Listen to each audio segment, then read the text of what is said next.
মাঠ সংকটে ভুগছে বাংলাদেশ ক্রিকেট বোর্ড। বেশ অনেক দিন ধরেই এই কথা প্রচলিত ক্রিকেট অঙ্গনে।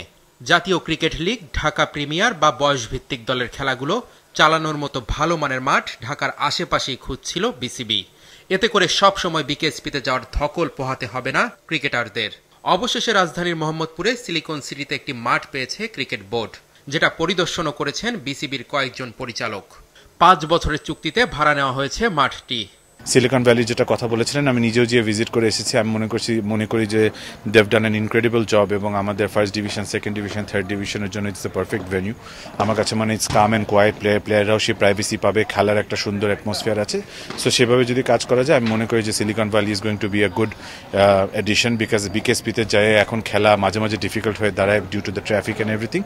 মাঠ ভাড়া করে এখানে মূলত ম্যাচ খেলবে বিসিবি। প্রতি ম্যাচ ডের জন্য ভাড়া গুনতে হবে 25,000 টাকা। এছাড়া মাঠে কি কি সুবিধা থাকছে? 20-25 হাজার টাকা করে বিসিবি দিবে আর কি পার ডে, আমাদের এই হিসাবে আর কি। হ্যাঁ, আর একজন বা দুজন গ্রাউন্ডসম্যানের বেতন দিবে। ড্রেসিং রুম করা আছে ওখানে টেম্পোরারি, তারপরে বাউন্ডারি রুফ, ব্যাগ স্ক্রিন, তারপরে প্র্যাকটিস করার জন্য ওখানে পাশে এবং এই পাশে দুই সাইডে দুইটা প্র্যাকটিসের জন্য দেওয়া আছে, পিচ করা আছে। আর এখানে 5টা উইকেট আছে খেলার জন্য। আর আমাদের ভিতরে ওয়ারিং করা আছে লাইভ কাস্ট করার জন্য। আর আমরা গ্যালারি আকারে করব।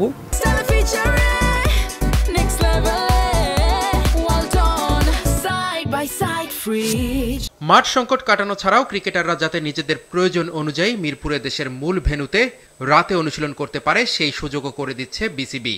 এছাড়াও ফতুল্লা স্টেডিয়ামে পানির সংকট দূর করার জন্য নেওয়া হয়েছে বিশেষ ব্যবস্থা।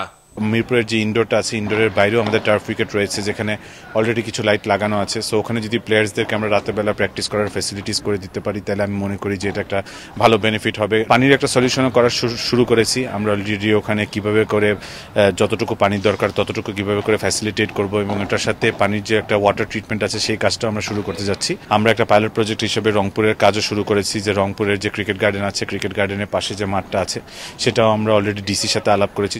শুধু একটি মাঠ দিয়েই সংকট পূরণ হবে না, তাই পূর্বাচল ক্রিকেট স্টেডিয়ামে মাঠ সংস্কার করে সেখানেও ভবিষ্যতে ঘরোয়া লীগ আয়োজনের চিন্তা আছে বিসিবির।